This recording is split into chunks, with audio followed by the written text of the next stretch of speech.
사무엘상 16장 1절부터 13절 말씀 같이 한 목소리로 합독하도록 하겠습니다. 여호와께서 사무엘에게 이르시되 내가 이미 사울을 버려 이스라엘 왕이 되지 못하게 하였거늘 내가 그를 위하여 언제까지 슬퍼하겠느냐. 너는 뿔에 기름을 채워 가지고 가라. 내가 너를 베들레헴 사람 이새에게로 보내리니 이는 내가 그의 아들 중에서 한 왕을 보았느니라 하시는지라. 사무엘이 이르되 내가 어찌 갈 수 있으리까. 사울이 들으면 나를 죽이리이다 하니 여호와께서 이르시되 너는 암송아지를 끌고 가서 말하기를 내가 여호와께 제사를 드리러 왔다 하고 이새를 제사에 청하라. 내가 내게 행할 일을 가르치리니 내가 내게 알게 하는 자들에게 나를 위하여 기름을 부을지니라. 사무엘이 여호와의 말씀대로 행하여 베들레헴에 이르매 성읍 장로들이 떨며 그를 영접하여 이르되 평강을 위하여 오시나이까. 이르시되 평강을 위함이니까 내가 여호와께 제사하러 왔으니 스스로 성결하게 하고 나와서 나와 함께 제사하자 하고 이새와 그의 아들들을 성결하게 하고 제사에 청하니라. 그들이 오매 사무엘이 엘리압을 보고 마음에 이르기를 여호와의 기름 부으실 자가 과연 주님 앞에 있도다 하였더니 여호와께서 사무엘에게 이르시되 그의 용모와 키를 보지 말라. 내가 이미 그를 버렸노라. 내가 보는 것은 사람과 같이 아니하니 사람은 외모를 보거니와 나 여호와는 중심을 보느니라 하시더라. 이새가 아비나답을 불러 사무엘 앞을 지나가게 하매 사무엘이 이르되 이도 여호와께서 택하지 아니하셨느니라 하니 이새가 산마로 지나게 하매 사무엘이 이르되 이도 여호와께서 택하지 아니하셨느니라 하니라. 이새가 그의 아들 7을 다 사무엘 앞으로 지나가게 하나 사무엘이 이새에게 이르되 여호와께서 이들을 택하지 아니하셨느니라 하고 또 사무엘이 이새에게 이르되 내 아들들이 다 여기 있느냐. 이새가 이르되 아직 막내가 남아 있는데 그는 양을 지키나이다. 사무엘이 이새에게 이르되 사람을 보내어 그를 데려오라. 그가 여기 오기까지는 우리가 식사 자리에 앉지 아니하겠노라. 이에 사람을 보내어 그를 데려오매 그의 빛이 붉고 눈이 빼어나고 얼굴이 아름답더라. 여호와께서 이르시되 이가 그니 일어나 기름을 부으라 하시는지라. 사무엘이 기름 뿔병을 가져다가 그의 형제 중에서 그에게 부었더니 이날 이후로 다윗이 여호와의 영에게 크게 감동되리라. 사무엘이 떠나서 라마로 가니라. 아멘. 사랑하는 여러분, 여러분과 저의 삶이 하나님의 마음에 꼭 들어서 하나님께 오롯이 쓰임받는 자로 서시기를 주님의 이름으로 축복합니다. 용도라는 단어가 있죠. 쓰이는 길, 어떤 또 쓰이는 곳이라는 뜻을 가지고 있습니다. 우리가 하나님께 쓰이는 길 가운데 항상 있어야 될 줄로 믿습니다. 때로는 이런 생각을 할 때도 있어요. 나 같은 사람이 하나님께서 쓰실 수 있을까? 재능도 없고 가진 것도 별로 없고 특별히 잘난 것도 없는데 하나님께서 쓰실까 하는 그런 생각. 교회도 마찬가지입니다. 이처럼 작은 교회인데 하나님께서 중책을 맡기실까? 그리고 맡기신다면 감당할 수 있을까? 이런 생각들. 그러나 가만히 보면 어떤 상황이든 어떤 역량이든 간에 하나님의 마음에 들기만 한다면, 하나님께서 정확하게 말씀드리면 하나님께서 쓰시겠다고 결정하기만 한다면 그 용도에 맞게 하나님께서 사용하신다는 것을 우리가 알 수 있습니다. 여러분, 제도형 콤파스 있잖아요. 콤파스 이렇게 있는데 제도형 콤파스 이렇게 원을 그리려면 이렇게 돌리잖아요. 돌리는데 거기에 긴 제도형 콤파스보다 더 긴 연필을 사용한다면 여간 불편한 게 아닐 거예요. 용도가 맞지 않습니다. 콤파스에는 제도형 콤파스보다 좀 작은 그런 그 연필이 필요한 것이죠. 새 것이라고 다 좋은 게 아니라는 거예요. 다 크다고 좋은 게 아니라는 거예요. 아무리 작다고 하더라도 하나님의 용도에 맞게 쓰임 받으면 그게 감사라는 거예요. 우리는 하나님께서 각자에게 필요한 곳에 필요한 시간에 하나님의 뜻을 나타내는데 아름답게 쓰임 받고 있다고 저는 확실하게 믿고 있습니다. 그러니 어디에서 사용되는가 보다는 지금 하나님께 쓰임받고 있느냐가 훨씬 더 중요하다는 거예요. 훨씬 더. 아무리 좋은 물건도 쓰이지 않으면 아무 소용이 없잖아요. 사랑하는 여러분, 하나님께 끝까지 언제 어디서나 무슨 일을 하든지 어떤 형태로든 쓰임 받는 여러분과 제가 되자는 겁니다. 그것이 참 행복한 일이 아니겠습니까? 하나님의 자녀로서, 하나님의 백성으로서 하나님께 쓰임 받는 것보다 더 행복한 것이 어디가 있겠습니까?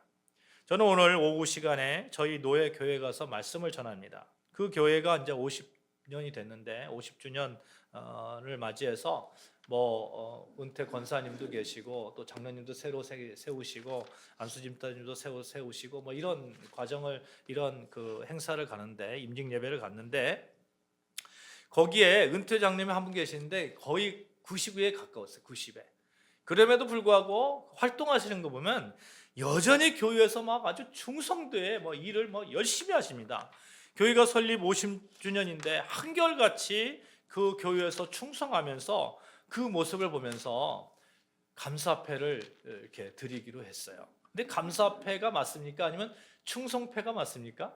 제 생각에는 충성패가 맞는 것 같아요. 근데 교회 입장에서는 정말 열심히 섬기셨다 하는 그런 마음을 가지고 감사패를 드리는 것 같습니다만, 사랑하는 여러분, 하나님께서 주시는 충성패가 있다면 여러분과 제가 그 패를 받기를 원합니다. 아멘.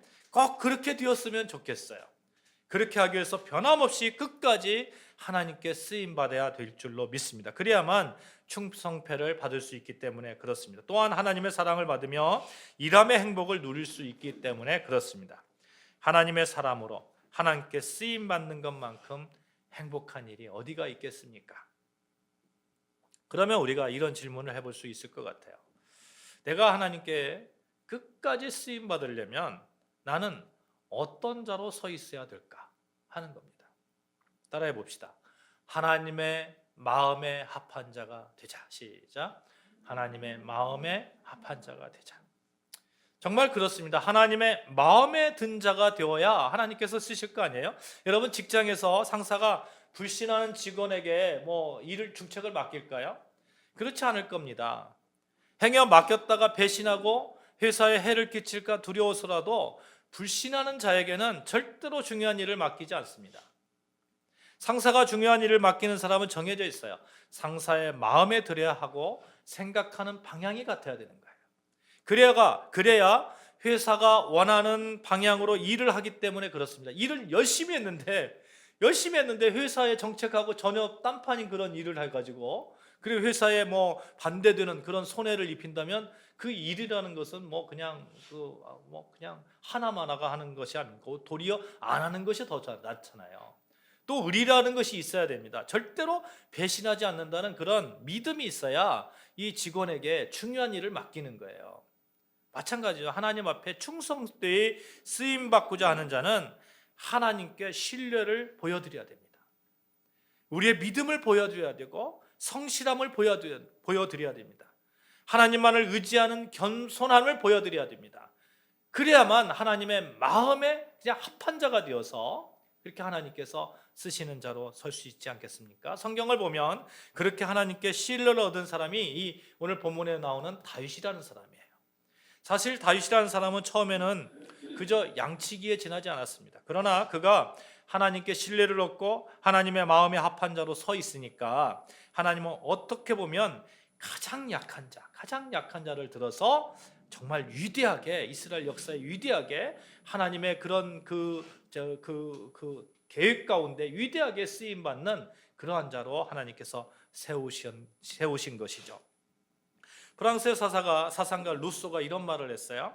이 세상의 사람은 두 번 태어난다. 한 번은 존재하기 위해 태어나고 또 한 번은 일하기 위해 태어난다. 때문에 사람은 자기 사명을 발견하기까지는 사는 것이 아니다. 좀 과한 말일지는 모르겠습니다만 여러분, 우리가 소망이 없고 비전이 없고 자기 할 바를 모른다면 사는 게 아니잖아요. 하루하루 내가 왜 사는가 이런 생각을 하잖아요. 우리는 분명하게 믿음을 가지고 우리는 분명하게 결단하고 분명한 생각을 가지고 있어야 됩니다. 나는 하나님의 그 계획 안에서 하나님의 그런 사랑 안에서 하나님의 은혜 안에서 하나님의 뜻을 이루는 사람이다 하는 그런 분명한 그런 비전과 소망을 가지고 있어야 됩니다. 어떤 식으로라도 하나님께 쓰임받는 자로 하나님의 쓰임받는 그런 그릇으로 나는 서 있다 이런 믿음을 가지고 오늘을 살아야 될 줄로 믿습니다. 그러면서 하나님의 마음에 꼭 드는 자로 내가 살아야 되겠다 하는 그런 결단이 있으면서 나아가야 되지 않겠어요? 그래서 다윗을 보면 잘난 사람이 꼭 하나님께 잘 쓰이는 것도 아니고요, 약한 자가 하나님께 쓰임받지 못하는 것도 아닌 것을 분명하게 우리가 알 수 있습니다. 그러니까 나는 좀 약해요, 나는 좀 가진 것이 없어요, 난 재능이 없어요, 이러니까 하나님 나를 안 쓰실 거야, 이건 노라는 거예요. 아니라는 거예요. 하나님은 하나님의 마음에 합한 자, 하나님이 쓰시고자 하면 쓰신다는 거예요. 어떤 사람이든. 사실 성경에서 수도 없이 많은 믿음의 선조들이 다 그랬습니다.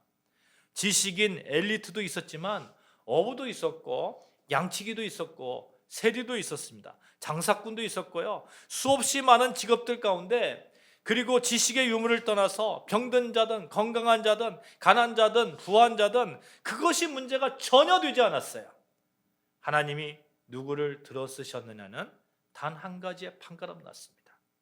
하나님 마음에 합한 자인가? 유능한 사람인데 버림받은 사람들이 있죠. 무능한 사람인데도 크게 쓰임받는 사람들이 얼마든지 있습니다. 오늘 본문의 말씀이 그거예요. 버림받은 사람의 대표가 누구예요? 사울이에요. 사울. 쓰임받는 자의 대표가 누굽니까? 다윗입니까? 다윗입니다. 지금 사무엘이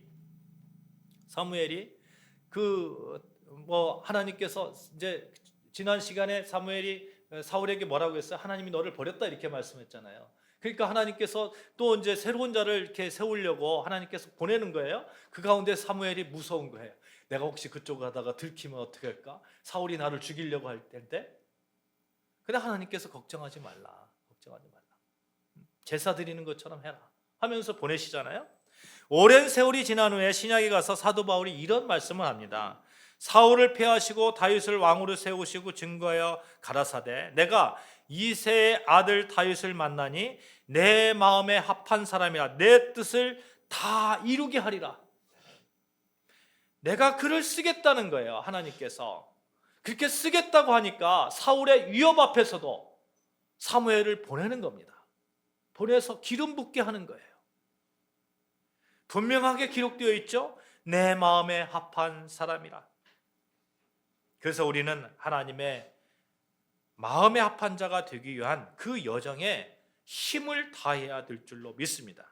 그렇다면 하나님의 마음에 어떻게 합한 자로 설 수 있을까 하는 거예요. 그냥 하나님을 믿는다고 고백만 한다고 그것으로 끝나면 된다고 생각할 수 있겠습니다만, 물론 이 믿음이 근본이 되어야 됩니다만 그 위에 우리는 하나님만을 의지하는, 따라해봅시다, 겸손함을 가지자. 시작. 겸손함을 가지자. 왜냐하면 하나님은 자신이 강하다고 느끼고 자신의 힘으로 할 수 있다고 말하는 자들을 들어 쓰시지 않기 때문에 그렇습니다.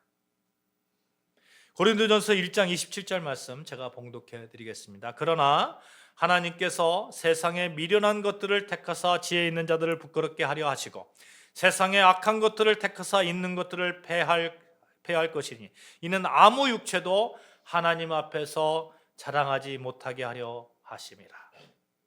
아무 육체도 하나님 앞에서 자랑하지 못하게 하심. 이유가 있어요. 아무도 자신이 자랑하지 못하게 하려는 거예요.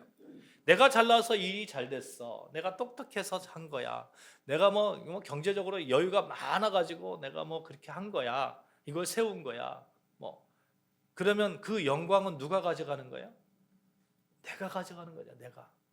요즘 지방자치단체들이 많잖아요. 근데 많은데 지방자치단체에서 그 단체장이 이렇게 바뀌면 꼭 뭔가를 하나 세우려고 한답니다. 빚이 3천억, 4천억 막 이렇게 되는데도 꼭 하나 세우려고 하는 거예요. 왜 그런 거예요? 내가 했다는 거예요. 내가. 그 영광을 내가 가져가는 거예요. 업적을 내가 가져가는 거예요. 상관없어요. 5년 뒤에 10년 뒤에 누가 빚이 산더미처럼 쌓여 있어가지고 지방자치가 어떻게 되든 상관없어요. 내가 지금 이거 만들면 되는 거예요. 내 영광을 위해서. 하나님께 영광을 돌려야 되는 사람이 교만하여 자신이 하나님의 위치에 가버립니다. 사람이 그런 심성이 있다는 거예요. 그런 마음이 있다는 거예요. 그러니 하나님은 자신이 자랑하는 자들을 싫어하십니다. 그것을 경계하십니다. 하지 말라고 요구하세요. 에베소서 2장 8절 9절에 보시면 이런 말씀이 있거든요.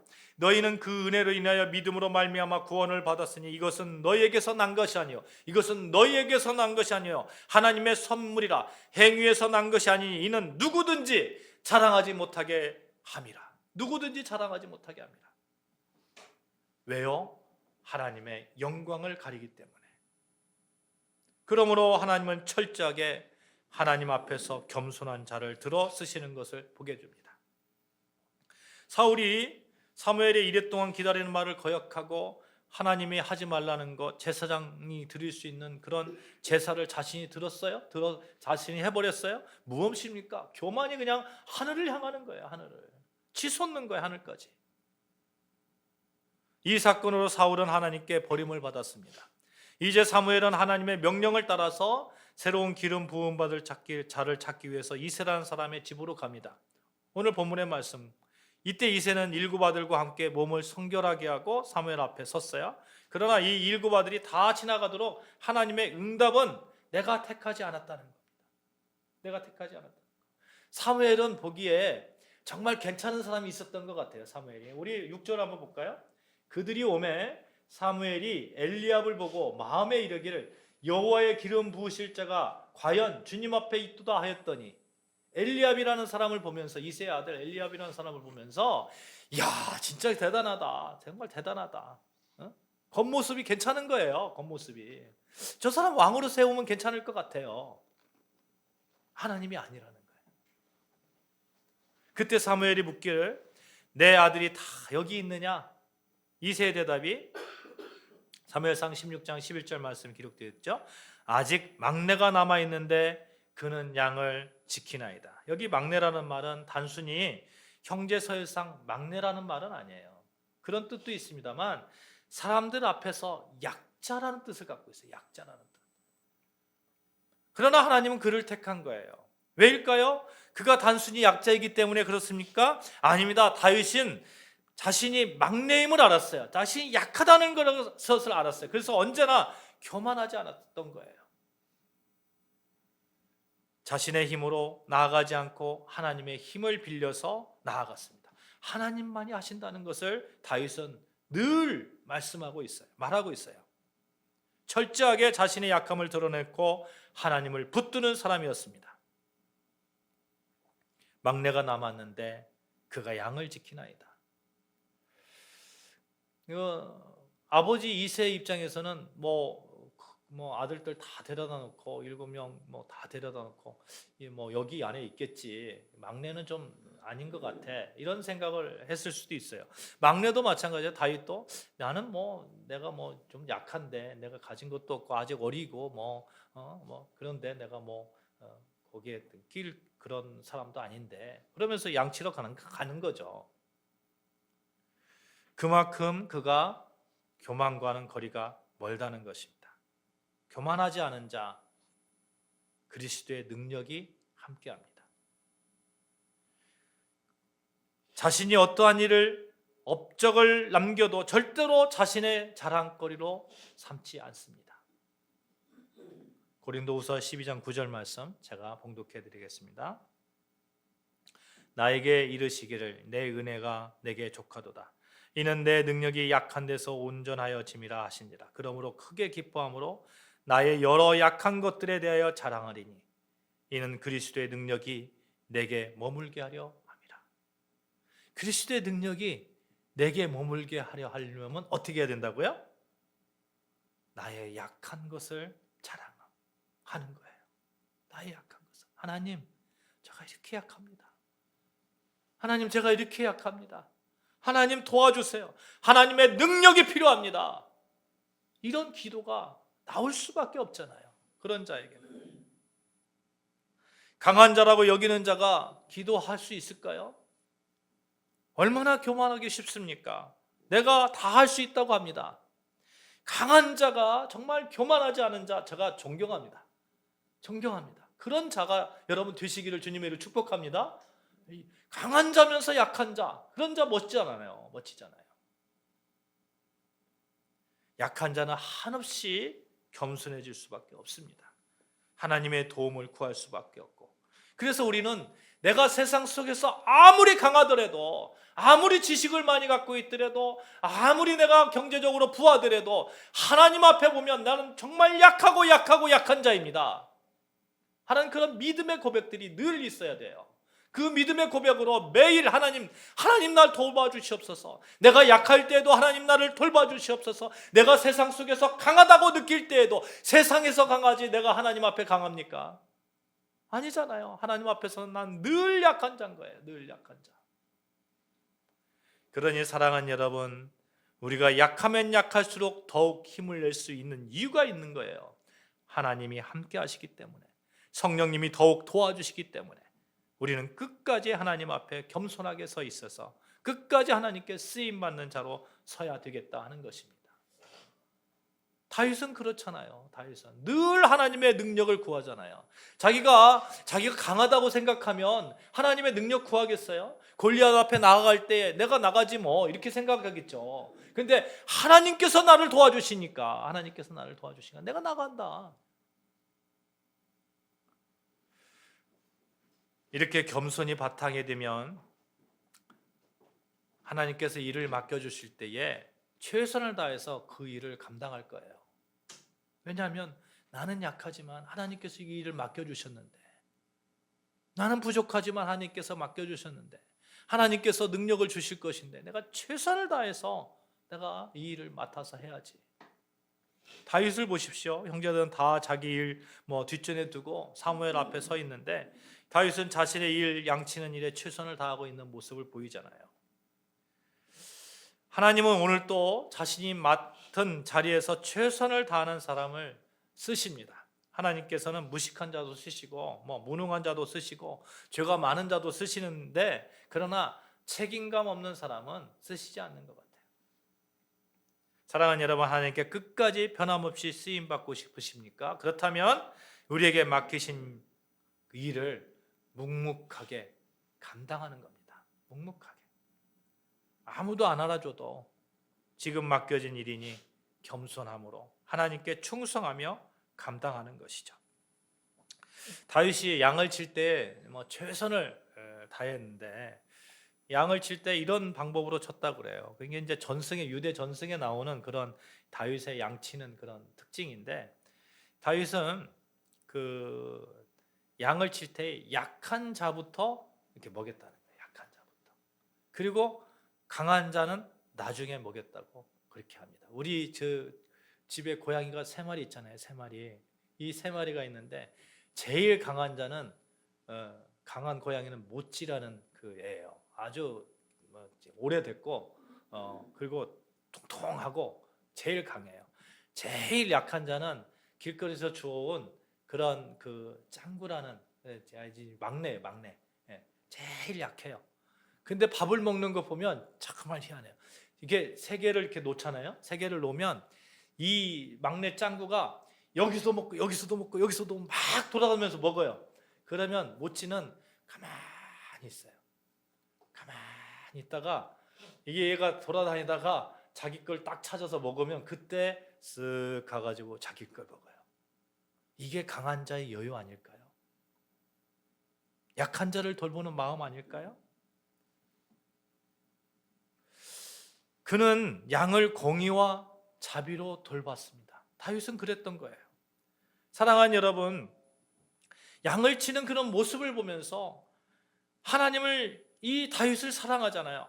정말 이렇게 양을 정말 열심히 치는 이 모습을 볼 때에 내가 저 사람에게 이스라엘 맡겨도 되겠다.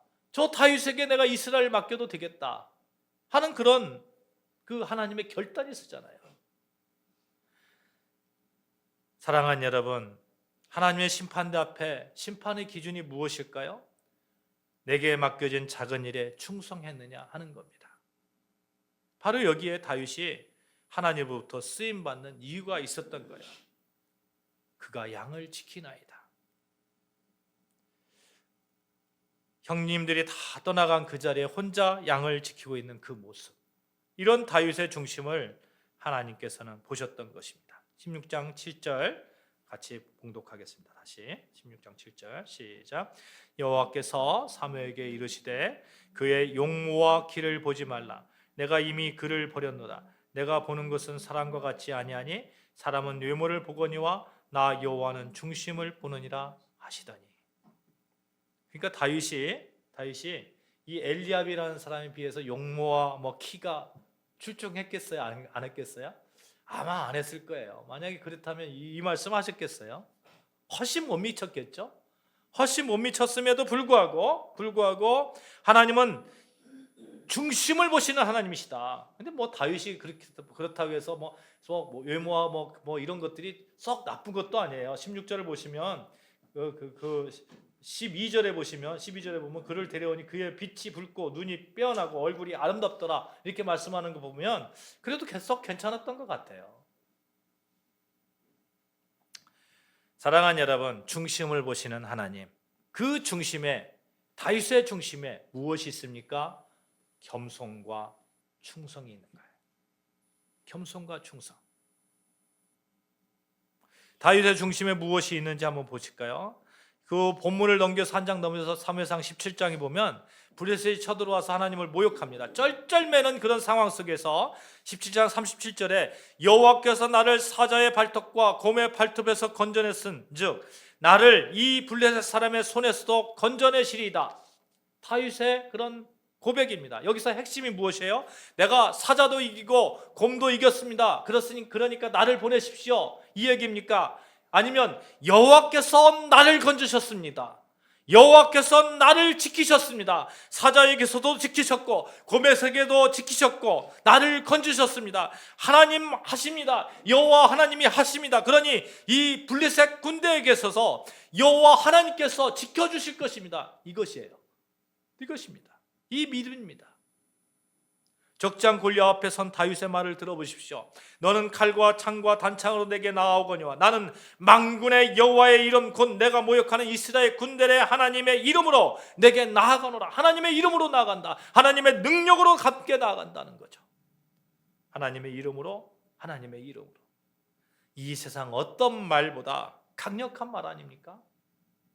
우리 같이 이렇게 큰 소리로 한번 외쳐봅시다. 하나님의 이름으로 나는 승리합니다. 시작. 하나님의 이름으로 나는 승리합니다. 여호와의 군하심이 창과 칼에 있지 아니하면 이 무리에게 하리라. 전쟁은 여호와께 속하였은즉 그가 너희를 우리 손에 넘기시리라. 다윗의 중심에 하나님이 있었습니다. 하나님만이 하신다는 것. 이게 어떻게 가능하냐? 그의 겸손과 그의 충성됨, 하나님을 향한 그 믿음. 거기에 비해서 사울은 어떻습니까? 사무엘상 15장 23절 보면 왕이 여호와의 말씀을 버렸으므로 여호와께서도 왕을 버려 왕이 되지 못하게 하셨나이다. 어떻게 했다고요? 사울이 여호와의 말씀을 버리니까 여호와께서도 버리셨다고요. 사랑하는 여러분, 우리는 어느 편에 서야 됩니까? 하나님의 이름으로 나아가야 되는 자로 서시기를 주님의 이름으로 축복합니다. 무슨 일을 만나든지 어떤 상황에서든지 하나님의 이름으로. 우리가 기도하잖아요. 예수님의 이름으로 기도합니다. 예수님의 이름으로 기도합니다. 이 고백이 늘 우리 삶 가운데 있어야 돼요.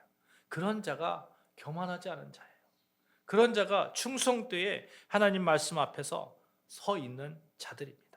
그렇게 될 때에 하나님께서 능력을 부어주십니다. 어떤 능력을 부어주십니까? 성령의 능력을 부어주시는 거예요.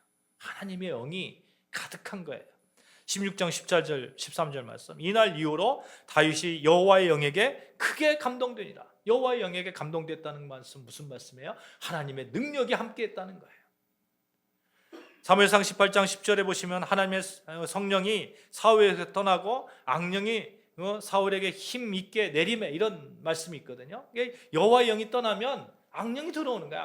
악령이 들어오니까 이제 그때부터 이제 막 힘들어지는 거예요. 영이 힘들잖아요. 영이 힘드니까 다윗이 나중에 사울이 자기가 너무 힘드니까 막 음악 치료사를 구하잖아요. 음악 치료사를 막 구했는데 다윗이 거기에 얼마나 또 다윗이 멋진가 하는 거예요. 음악도 막 잘한 거 그런 거잖아요. 다윗이 그 음악 치료사로 들어가잖아요. 이 궁중에 들어가 가지고 궁중에서 궁중 생활을 합니다. 궁중 생활을 했다는 얘기는 무슨 얘기예요? 궁중의 법도를 알고 왕의 그런 일들을 배우고 이랬다는 거 아닙니까?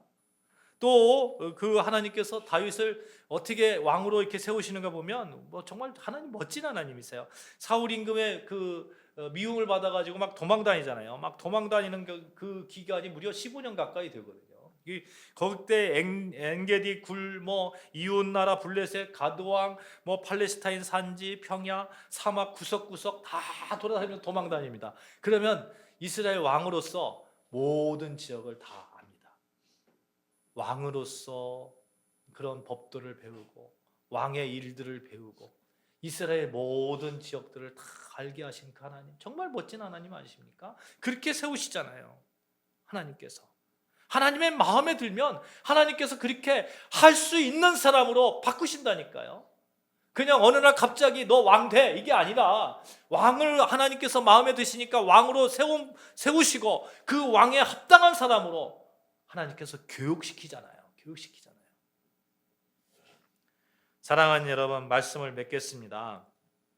하나님의 마음에 합한 자로 사시기는 여러분과 저 되어지기를 주님의 이름으로 축원합니다. 그러기 위해서 우리가 연약하면 연약할수록 하나님을 더욱 붙들면 되는 거예요.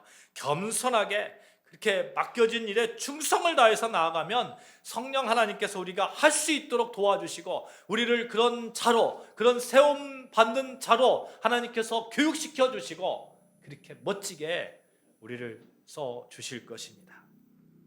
하나님의 마음에 합한 자로 우뚝 서시는 여러분과 저 되어지시기를 주님의 이름으로 축복합니다. 기도하시겠습니다. 하나님 아버지,